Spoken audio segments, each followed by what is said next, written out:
Alright, so here comes the fun part. We're actually going to list an item. And the first part of listing an item is coming up with the title and the description. So the agenda here, we're going to create an effective title including searchable keywords, and we're also going to prepare a good description. So for example, a descriptive title. So we're going to take advantage of the 80 characters that are available. So for your title, you have 80 characters that you can fill with keywords that people are searching. You want to include searchable keywords, of course, and if we're looking at the camera that we've been talking about, an effective title example would be Canon PowerShot, the actual model number, so S110, digital ELPH 2.1 megapixel camera, extra battery, and extra carrying case. So the reason why this is such an effective title is because it's filled with keywords. These are words that people are actually searching. So when someone types in eBay that they're looking for a Canon PowerShot, your camera is going to show up on the top of the listing because that's what you have in your title. They're not putting the ineffective titles you can see here. Look, best camera on eBay, wow.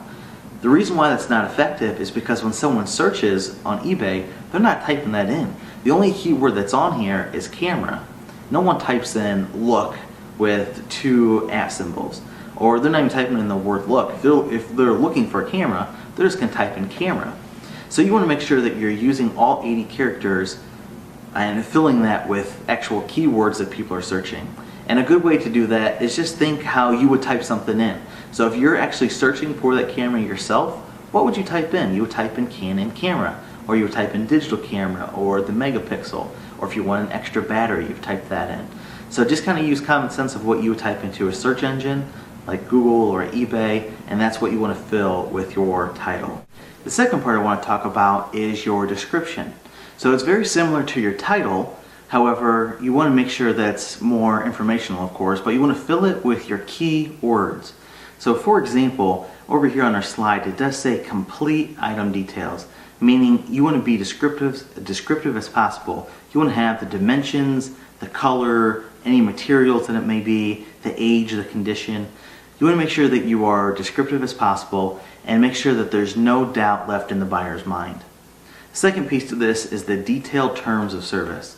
The good part about this is eBay actually fills in this information for you, but it's there for the buyer to see. And it shows the payment options, the shipping terms and conditions, special shipping section for international buyers, and your return and refund policy. Now, a quick thing about your return policy. I 100% recommend having a return policy, a 30-day return policy. For me, I've always had that, and I've never really had to use it, maybe 3 or 4 times over the 10 years that I've been on eBay. So really, people like it because it's almost a safety net for them. It makes them comfortable by having a return policy, but they really never act on it. And of course, if you're descriptive and you take good pictures and your title and your description really sell the item and you're truthful, they're going to have no reason to return it for you. Lastly, you want to make sure you're professional. You have a simple and uncluttered layout, and you want to be positive and have a friendly tone. Just like if you were to walk into a store, you're selling really yourself and you're selling the item. So make sure you're friendly and have an uncluttered type of description. So just to summarize, the title should be very descriptive, very relevant, and filled with searchable keywords. Also, the description should also include keywords, item details, and of course transaction terms and conditions. So that's it. That's your title and description. Let's move on to the next section.